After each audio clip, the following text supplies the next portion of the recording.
Hello and welcome to the Red Sauce Podcast with Papa Joe, where we talk about anything and everything Italian and Italian-American.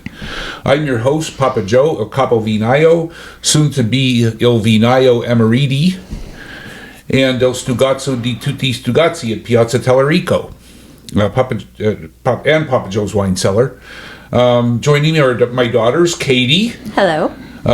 Piazza Tellerico's current front house manager, but soon to be La Capa Vinaya of Papa Joe's wine cellar, and student of the Italian language and culture, and Beth, our head cook. For now. Not for long. 4 days. But we'll talk about that. Gangster movie aficionado and top pit fan, but she will remain our gangster movie aficionado and top pit fan for the foreseeable future. I don't know. I might take that title. In an ideal world, episodes drop bi-weekly, but as most of those of you that know us know, it's not been an ideal world lately, and we are in a transition period. We'll talk a little bit about that before we get into the into our subject today, which is our own Vino da Tavola. All right. Who wants to start? Do we want to jump right into that, or do we want to talk a little bit about what's going on this week first? Yeah, let's talk about a little bit about what's going on this week first. Well, so this is the last week of March, and this is the final 4 days of Piazza Tellerico as we know it, and before we transition to the new place, hopefully the beginning of the summer. Yeah. And it's definitely bittersweet, but it's gonna be a good thing. Yeah. We're losing Beth as the cook. And she's going to go get meaningful employment elsewhere. But she's going to remain with us in certain ways. Not as an employee, but she'll certainly be on this podcast. And I think those of you that come into Piazza Tellerico, both down in Lawrenceville and even up in Cranberry, which is right down the street from where we are right now, I think we'll be seeing a little good bit of Beth. At least I hope how we do. I'll be there drinking. Yeah, that's okay. Because we do need a resident drunk. A resident drunk, yeah. I mean, the person that call me Norm. When we come in, they yell Norm, except it'll be Beth. Katie, who's going to be the head winemaker. We're actually. I'm teaching her I've been teaching her to make wine for 30 years. But she's actually going to learn more now, and in probably in 2 years she'll be better than me, because we're not only going to teach her my methods, which she pretty well knows, but some of the little idiosyncrasies that I've never told anybody. And hopefully I'm going to be able to go back to school a little bit. Yeah, and I'll actually have the time to do that now. Yeah, and we're gonna send her to, well, it's going to not send her, but it's going to be a online course with UC Davis. Wine executive course, is that what it is? Something like that. Something like that. But anyway, she's going to be a real Vinaya. And for the next couple of months, we're going to be running just as a winery with some appetizers and our wines at our current location, Piazza Tellerico, 3832 Penn Avenue in Lawrenceville. But we sold the building. We're probably closing. The contract says we close by June 1st, so we'll be out of there June 1st, and then we're going to transition until we get to Cranberry, which I hope is a very short time. Hoping so, yeah. We'll be online, and we're working on the online winery right now. And the wine club that we hope to be starting very soon as well. So the good thing is, you're getting rid of us. The bad thing, not for very damn long. We'll be back. And we'll be back, and we'll be more happy, more us than ever, more happy. One of the things that we learned over the past few years is that the restaurant industry fucking sucks. It really does, and unfortunately, we didn't. When we started this, I mean, I was kind of the driving force from the beginning. Yeah. And I knew this was going to be a tough business. I had no fucking clue how tough this business was going to be. Which is funny, because didn't Grandpa, he had one when you were a kid. You just probably didn't realize, I mean, it's a different time. You never know until you're the one doing it. Yeah. Seriously. Well, and the thing is, the other thing is, and looking back, I mean, we had a great time. Don't get us wrong. Over the 5 years, we met a lot of people that we wouldn't have met otherwise. A lot of awesome people, including the people that are apparently buying our building, and they're Yeah. going to run a coffee shop out of it. So We won't name names yet. But yeah, we'll we won't name we'll get names it to yet, you. but they are customers and they're friends and they're great people. And I think they're going to have something really good and actually probably a little bit more appropriate for the space than an Italian restaurant. Probably. But if you look at all the and you wonder why Bloomfield's not Little Italy anymore. When we moved to Little Italy, there were like 5 or 6 really good Italian restaurants. You mean when we moved to the Pittsburgh area? When we moved to the Pittsburgh area, yeah. There were 5 or 6 good Italian restaurants. Mm-hmm. They were all essentially run by 70-some-year-old people that have been living there for 40 years. Most of them, luckily, probably had families when they opened up, so their families grew up with them. The one problem we had is that the girls didn't have families. And you know what? They still don't. And the restaurant's a good part of it. Look at these hot bitches. I mean, they're not Thanks, Dad. unmarried because of anything except for the fact that they don't have any damn time. Are you sure? I'm sure. Oh, here we go. I'm sure. But we'll leave that. But anyway, basically they date rarely, if at all, because they're in the restaurant every day till 10 o'clock at night. Yep. And they told me a couple months ago. Actually, Beth is the one that Katie's been telling me this for years. Yeah, but I have a lot more, I guess, of a tolerance for it. I Yeah. say I'm done, but I'm really not. Yeah, but Beth all of a sudden came up and said, "We can't do this. I want a family. We want to mix with our current nieces and nephews, which are my grandkids." And I see that. She wants to be weekend Aunt Bethy again. Yeah, baby. And she will be. But the thing is, I think the wine business and the cafe business that we'll eventually be in is a lot more amenable to a reasonable life than living in your family restaurant. Yeah. And I mean, Katie, you won't see her as regularly in the store as you see her now because I'm going to get to work from home some days, and Yeah. that's going to be wonderful. yeah, and she's going to be the general manager, and Yeah. she's also going to be the winemaker. I'm going to get to take some trips to California, go Yeah. see my grapes. I sound like you know, Dad. And she'll be able to do what she's really good at, which is organization and organization and being really anal about things. Thanks, Dad. Okay. Thank you. And Beth is going to be really good at selling something. She could sell anything, and she'll be selling something within the next couple of months. Ask so me what anyway, I'm doing on Saturday. anything? What are you doing on Saturday, I have Beth? no idea. You know what I'm going to do? What? I'm going to go see Creed 3 with Miles, and it's going to be great. I just don't know what I'm doing Saturday, and I've never been happier. I know what you're doing Saturday. What? Well, you're watching the semis. Oh, yeah. Yeah, but besides that. No, I'm going to wake You up don't know Saturday where. and not have anywhere to be. Yeah, but Oh, you, we do have a shout out to make to our biggest fan, Oh, yeah, go ahead. Eliza. We hear that you have listened to all of our podcasts multiple times, and we want to thank you and say, hey, keep listening. We love you. Eliza's a family friend that we got to know through our friends Pat and Jess, and we love that she loves the podcast. Yeah, we're pretty psyched about that. We still don't know why people listen to us talk bullshit, but thank you. Because this shit's gold, that's why. I think it was our friend Brian's wife Jenny who told us like 10 years ago. She goes, if you guys ever had a reality show, do you know how many people would watch that shit? And I was like, do you think so? She's like, you guys are fucking gold when We it might comes not to make that it shit. through, though. No, but apparently we work for podcasts. So we'll make it through. yeah. Anyway, And I mean, one of the real things I'm glad about is that we're still going to have this one here. I mean, we may not act like it, but she really that's a personality that's just irreplaceable. do you know Dad wanted to start For a better or podcast worse. without you? He wanted to start a second one without you, and I was like, we can't do that. Okay. Okay. He's like, let's do a wine one, just you and me. And I was like, no. Classic Katie throwing you under the bus. Okay. Well. Would you? You No, would I do mean, it this with was us. when I thought you really weren't interested in going on with this at all. I said we just stick with the one podcast anyway because we All right, can't this, drop them this part of the bi-weekly. conversation's All right. irrelevant. Yeah, it is. It's hard Okay, enough so to drop anyway, I bi-weekly. think before we get into it, I think Beth has some things to say. About what? Yeah.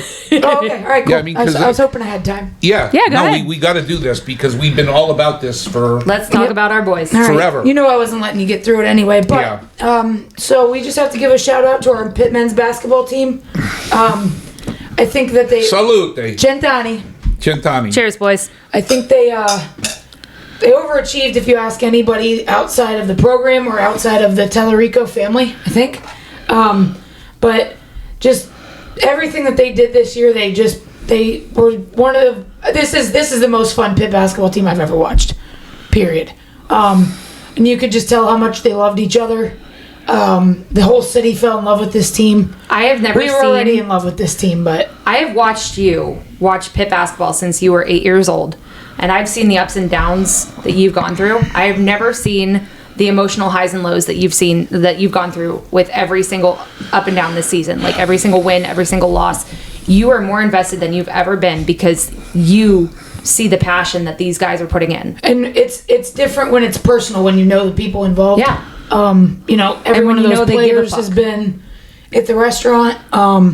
So, we've gotten the opportunity, and we're very lucky to have gotten to know a lot of those guys. So, And I'm sure a lot of people have seen the picture of Mom with the twins, Yep. Mom and Anna with the twins, because Mom loves to show that off. yep. So, way to keep fighting, even when, when a lot of people didn't think you could. And just thank you for probably the ride of my lifetime as far as my basketball fandom. So, hail to Pitt and Caples we trust, and let's do it again next year. You know what we should do? We should What? get you a pair of Nike shoes and get this team to sign them. Just like when you were a kid. I have a pair of shoes that I think it was the 2003. Was the 2003 team signed them? Probably. I can't remember, but yep. I think we Also- need to turn Dad's mic That down was a when little we bit. nicknamed you White Magic. That's right. Yeah, because she loved Carl Krauser, who Not anymore. his nickname was Black Magic. Once again, something I won't air on the. No. Nah. Yeah. Is Dad's mic okay? I don't know. Sure. Okay. I'll get a little closer. No, I think you're a little too close. Oh, okay. Yeah. Well, then I'll get a little further. How's that? I think that's better. Okay. No, I think it's you. You're heavy breathing. Yeah, I know.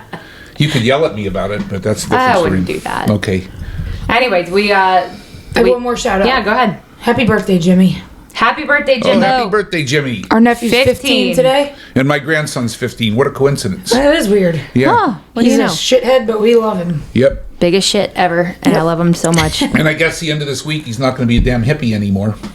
Yeah, true. He's shaving his head. Oh, man, his hair was so long, I just looked at him and said, "Cut your hair, you damn hippie." I was kidding, of course. but- Did he tell you what he's gonna do? Yeah, he is going to cut it. No, No.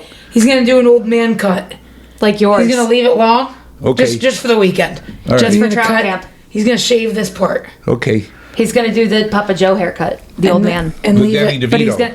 Yes, but he's gonna leave the rest of it Yeah. as long as it is. Yeah, Danny DeVito. Remember he bald with a ponytail? Yeah. Oh yeah. yeah. Oh, that's what Jimmy should do. We should tell Jesse him. Ventura did that too, Yeah. didn't he? Huh? Jesse Ventura did that too. Yeah. Yeah. So we'll tell Jimmy. Well, he's gonna shave it at the end of the weekend, the whole thing. So Okay. Might have to post that to the social media Yeah. as his before and after. his appreciation post. Yep. Anyway, let's get into the episode. Okay, go ahead. Start. All with- right, so we're going to talk about our Vino da Tavola today. This is our table wine. That's what it means literally. I was the one that named this because I thought, we should probably be a little bit more correct than calling it our Dago Red. A little bit more politically Yeah. correct. Just because, some people get a little offended by that. Yeah, they do. A lot of people come in and say, hey, what's your Dago Red? And I'm like, it's our Vino da Tavola. But, Yeah. some people get a little upset about it, and I get why. Yeah, I had mean, an that's- Italian guy that wrote to us on Facebook that About he was that, yeah. offended.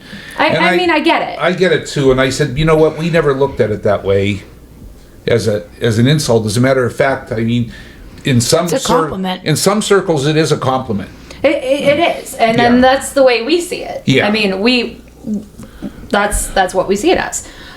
So I do want to read this quote from Wine Spectator real quick.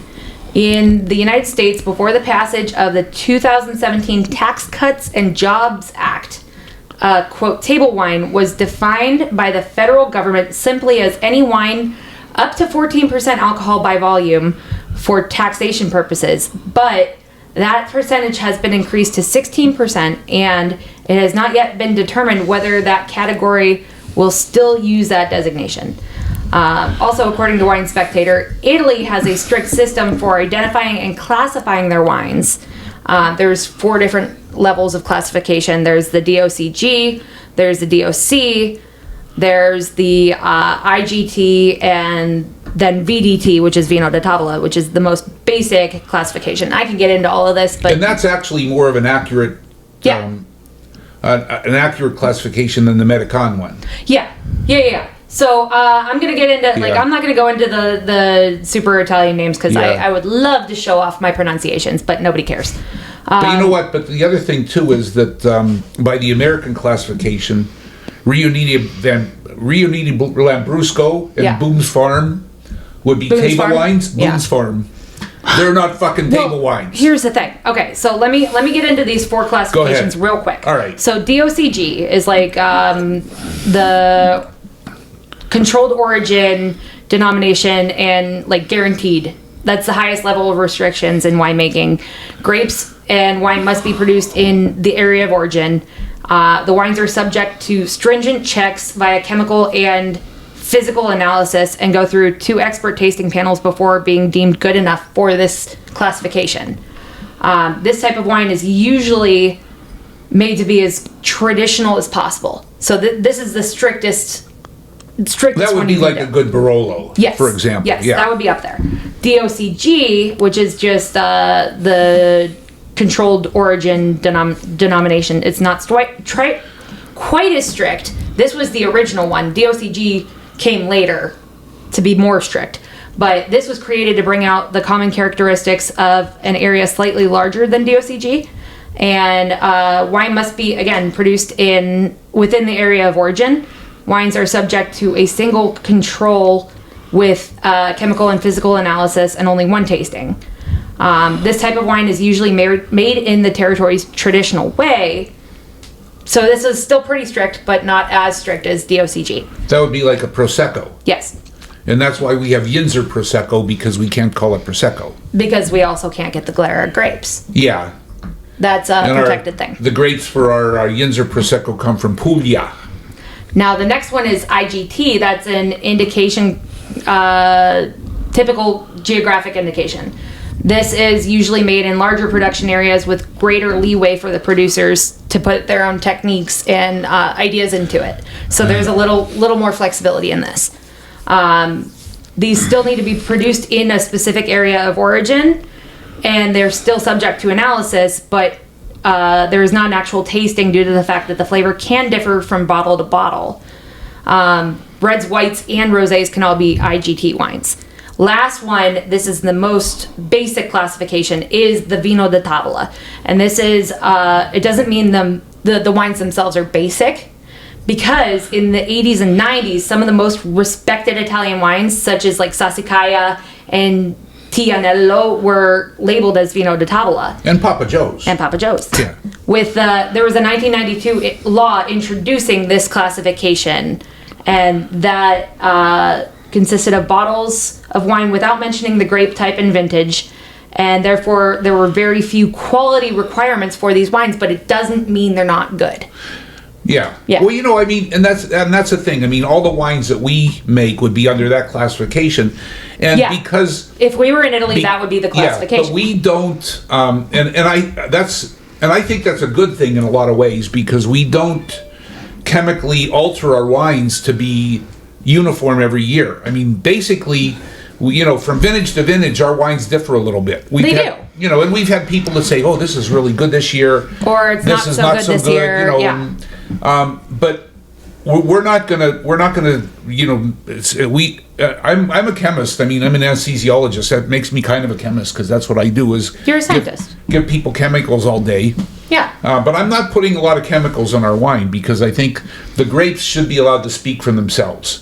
And I agree. the uniqueness of each vintage, where they come from, is a great thing. Because you know what? Not everybody likes every one of them, No. and that's normal. Even among the DOCGs, not everyone likes every one of them, because it's a personal taste thing. Well, and I have my favorites every year. Like Yeah. there was one I tried yesterday. I was like, no, will you drink this? Because I don't like it. Well, Ronnie was telling me about one of the Lanzas who went to UC Davis. Yeah. I think it was UC Davis, and he one went, of the kids. yeah, or and he went to one of the big wineries. It was one of the son's kids, right?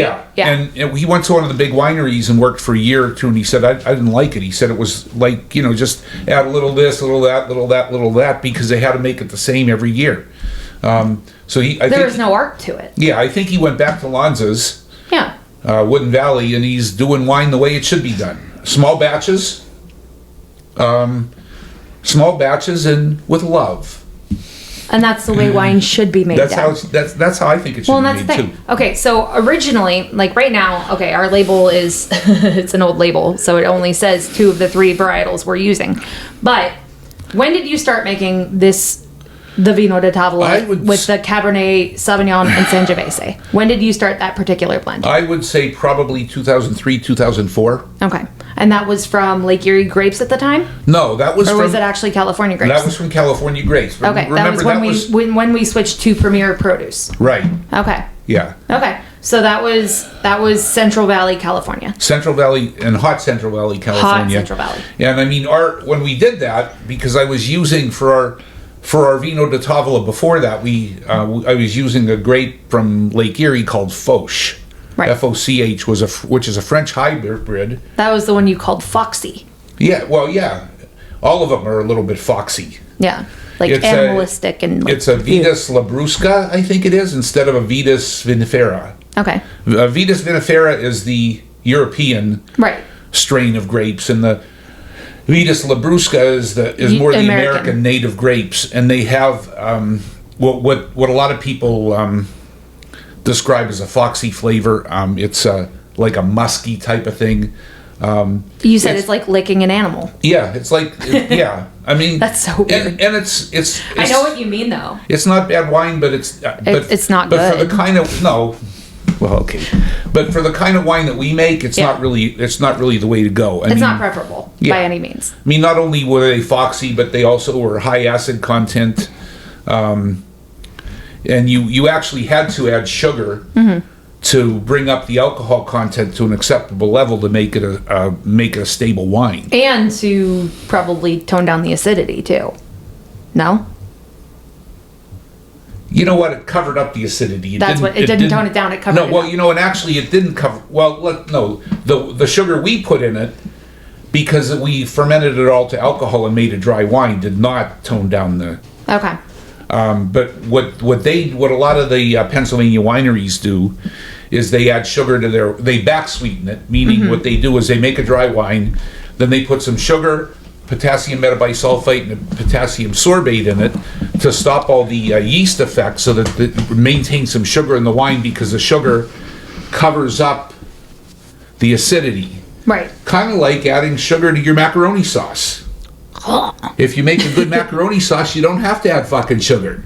If you make a good wine, you don't have to add fucking sugar. Yeah. Except Ricardo's. Ricardo's I is was good going to anyway. say the same thing, I don't except think they put Ricardo's. sugar in it. I think they do. It's a little sweet. Yeah, it's sweet. It has to. I think they put some oregano in it. They do, but I think it's sweet. I think there's They a might. tiny bit of sugar in it. They might. I don't know. Although if you ask Giada, you add carrots and it naturally sweetens it. Giada's a lunatic. Anyway, Dad, when did you decide to add the Cabernet Franc and why? Ronnie told me to do it. Yeah? Yeah. Ronnie That's all you Casitano? need. Yep. Huh? What was, That's all you need. What was That's the all you need to reasoning know. behind it? You know what? I think basically the reason is to add to maybe take some of the sharp tannins away from the Cabernet Sauvignon. And the Sangiovese, because as we discovered today, Sangiovese actually has more tannins than both of them. And actually, it adds. I think. Well, it takes away some of the sharp tannins. It also adds a little bit of color. I think. I think the Cabernet Francs are. It does have dark. a very beautiful color to it. And we like dark, tanniny, fruity wines. We do. Yeah, which are characteristic Southern Italian wines. I like fruity, but I also like earthy at the same time. Like the Alianico is currently my favorite, and we ran out of it, which is like devastating to me. But yeah, like that is We're completely out. no. There's another keg downstairs. okay. I just saw it today. Okay, we don't have any more bottles though. Yeah. But anyway, so I want to look quickly at, or as quickly as I can with all of my freaking research, at each varietal that we put in here. So everybody that comes in and asks me, you know, my favorite resources for wine, I always direct them to the Wine Folly books and website, because that is a damn good resource. Yeah. That was that tannin chart I just showed you was in that book. Yeah. That it has the like lower tannin wines, and then medium full, and then super tannic wines, and it just shows you like the breakdown of it. That book is how I train our staff, because it breaks down things in such a very simple way. Yeah. It's great. I took the book and I scanned pages out of it and made a binder, and I think both Shaylin and Mackenzie both took it home to study it. Okay. Which is great. I love those girls. They're both awesome at that. But so I used Wine Folly to train our staff on this. But I'm gonna look at the Wine Folly definitions of each of these, or descriptions of each of these varietals real quick. So we'll start with the Cabernet Sauvignon. Their background on that page is, it says it's the world's most popular red wine, and it's a natural cross between Cabernet Franc and Sauvignon Blanc from Bordeaux, France. France. Francais. Cabernet Sauvignon is loved That's for like its, that wedding planner on that Steve Martin movie, Franc. which the father of the bride. Yeah. Yeah. Remember Franc? Yeah, I do remember Franc. Cabernet Sauvignon is loved for its high concentration and age-worthiness. The flavor notes for this are black cherry, black currant, cedar, and graphite. So for its taste profile, it's moderately dry, very full-bodied, medium-high tannins, and medium acidity, and it's typically between 13.5 to 15.5% alcohol by volume. It ages very well. It's usually best aged over 10 years.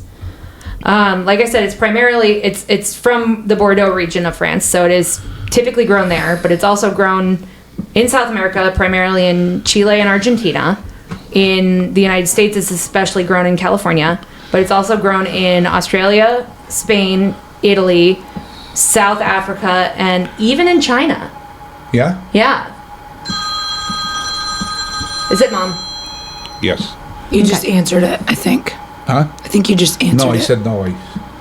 Does she know we're doing this right now? Okay. Well, she'll find out. Okay. So, Text her, tell her that we're doing that. Yeah. Okay, go ahead. Anyway. Go. it's okay. All right. It can be washed.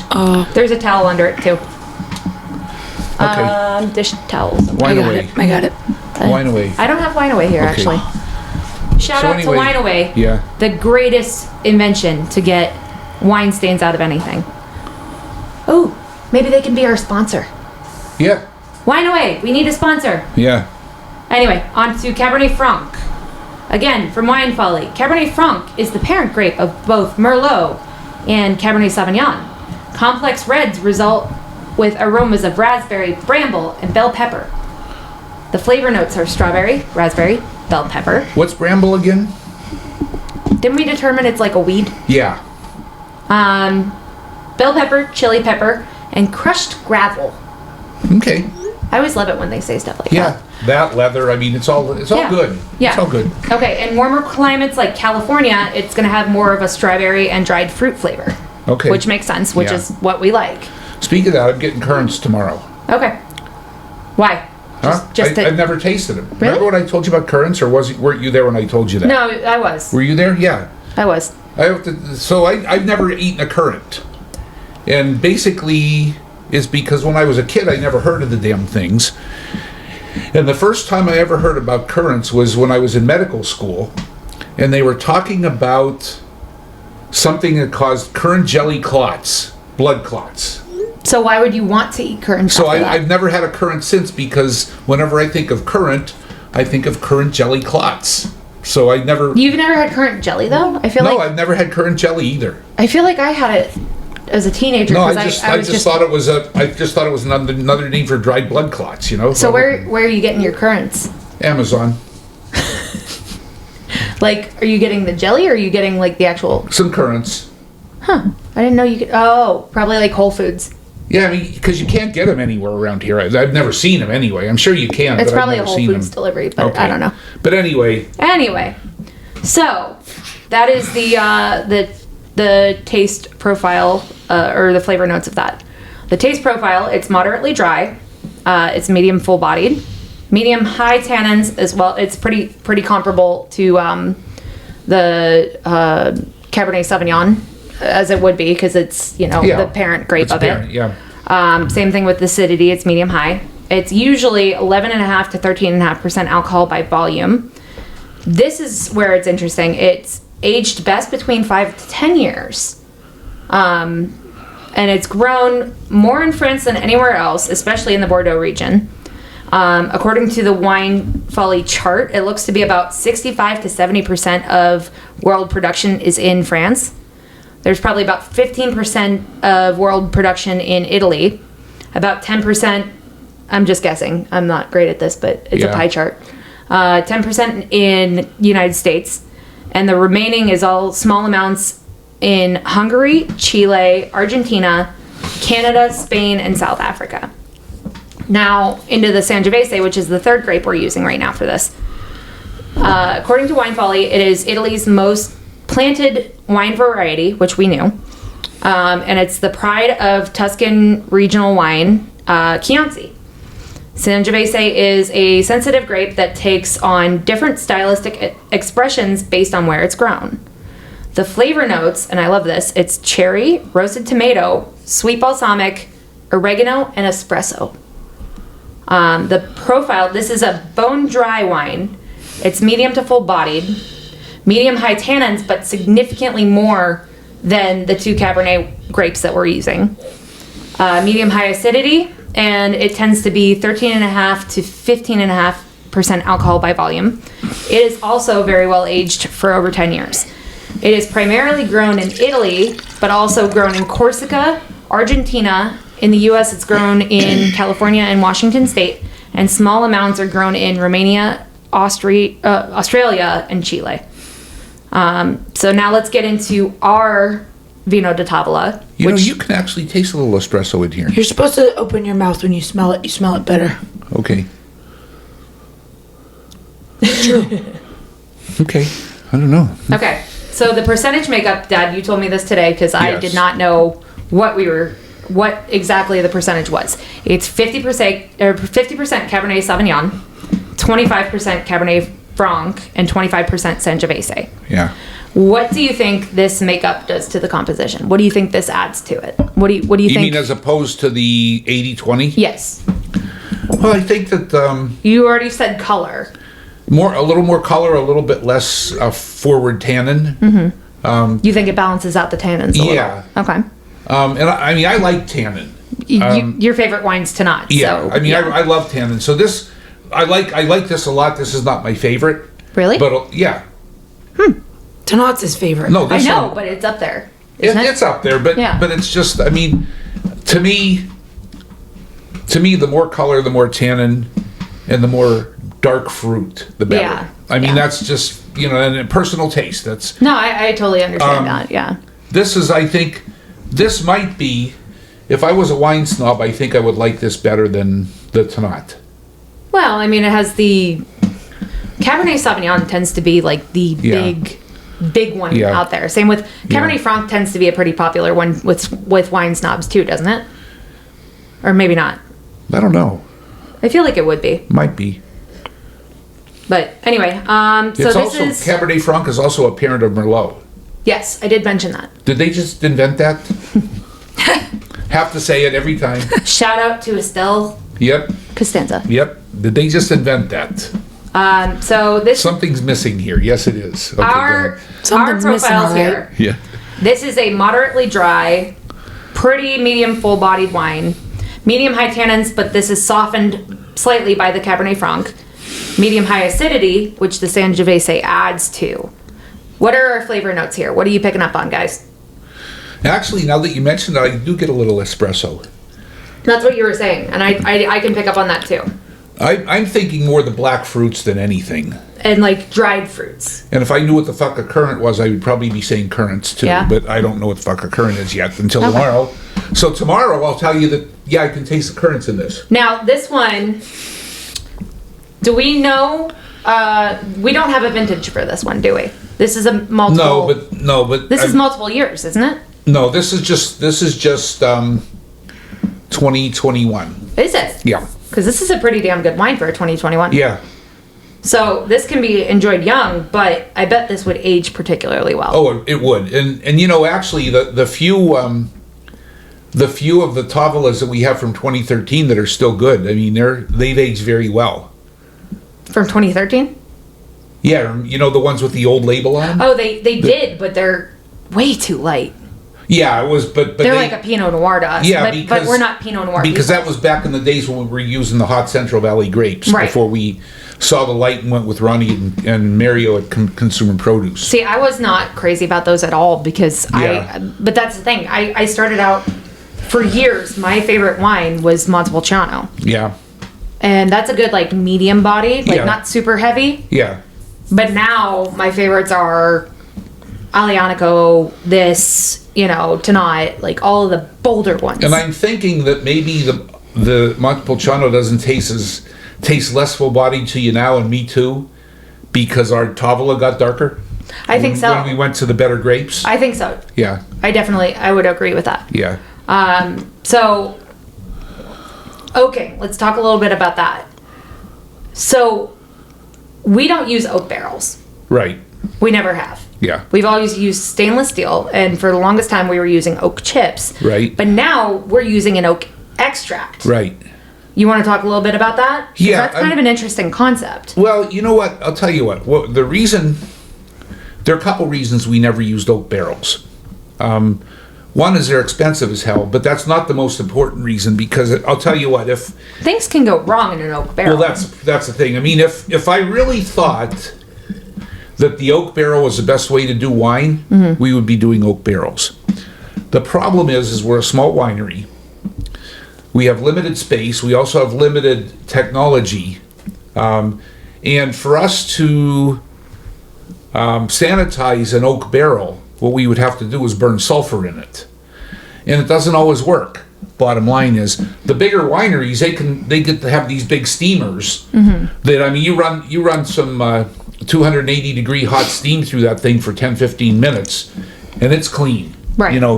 But so basically the bottom line is, if a small winery, if anything's the most likely thing to fuck up a wine would be an oak barrel. And really? That's why we don't do it. Yeah, because if you don't do it right, or if you don't have the right, sterilizing. Yeah. And again, how do you know? I mean, you can burn sulfur in there, but how do you know that it worked? How do you know that it got into all the little pores in the oak? And you don't know that.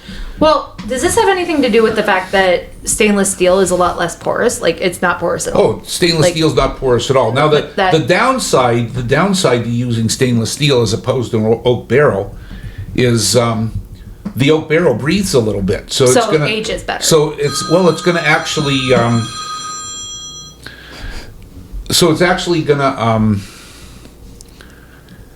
aerate a little bit. Right. Does that contribute to aging? It does. Okay. So it will age a little bit better that way. But now, if you talk to Ronnie, what he'll tell you, you go to Napa Valley and you go do a wine tour, and there's room full of barrels, and back behind the wall they have these 55,000 gallon stainless steel tanks. That's where their wine is. 90% of their wine is made in those tanks. So the barrels are for show. And they're using oak chips, oak staves, oak rods, whatever. They're not using extract, because I think in California you can't use extract. Oh, really? Yeah. That's a shame, because it's such a great product. Well, you know what? It's a new. It's new. Let's put it this way: it's not new, but good oak extract is new. Okay. Jonathan, GLC Incorporated. Yeah. They do he's really mastered. He's out in oak Michigan. Extract. Yeah, I think he is. Yeah. I think he lives in the Uper, doesn't he? I think so.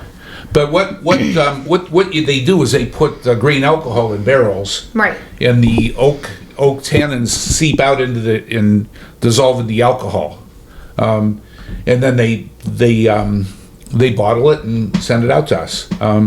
But basically, if you read any of the wine literature, they'll say, "Oh, don't use it because it gives it enough flavor." this does not give it enough flavor. No, because I remember when you first started using the oak extract, Yeah.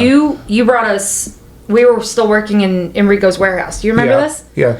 Beth and I were working in Enrico's warehouse, and you just showed up one day, and you brought in one bottle that had been oaked with oak chips, Yeah. and one that had been oaked with the oak extract, and you had us and all of our coworkers try it out and see what we like better.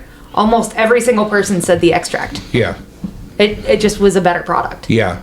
It was more consistent and just a little more subtle, I think. Yeah. Yeah. It just Yeah. wasn't as harsh. Right. Yeah. Yeah.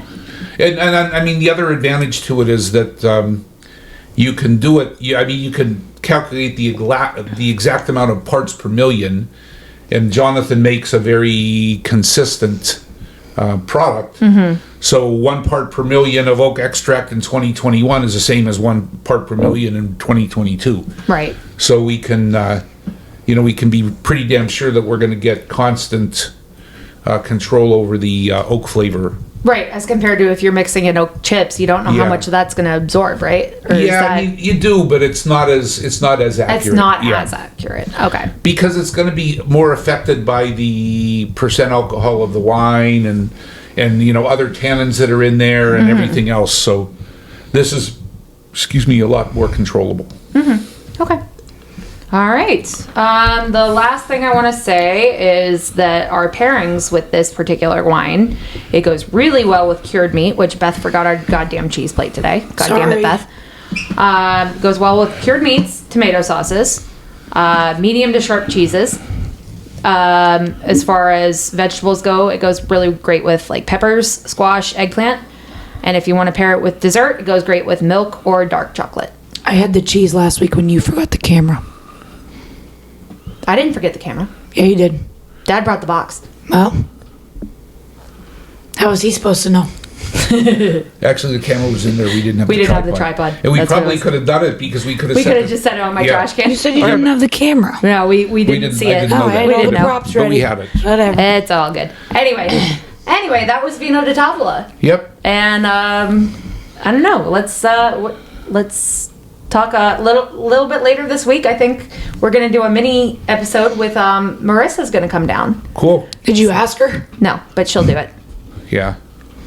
She's gonna love it. Yeah. I think I just decided this about 20 minutes ago in my brain. Oh, that's dangerous. You were very quiet for a little bit there, and that means you were thinking, and that is scary. No, you guys are gonna like this. That's why okay. the first 4.5 years at the restaurant, she didn't use her brain. The last 6 months, she used her brain. It just fucked everything up. And that's why we're That's why getting out we're of the closing, food because business. I used my brain for once. Yeah. You're welcome. Go ahead. I think throughout the week we should get all of our employees on here at some point. Oh, I yeah. agree. Let's Yeah. do that. Do a Little mini-sodes. yeah, we can just stitch them all together or whatever. Anna's gonna fucking love that. Anna's episode's gonna be 3 hours long if we don't watch her. Yeah. Yeah. All right, let's do it. Okay. All right, one more time. One more anything time. else? Shout out to the men's basketball team. Hell of a Hail the season, Pit. guys. Hail the pit. Proud of y'all. Salute. Centani. Centani. All right. Peace out, people. Oh, is that it? Are we done? Yep.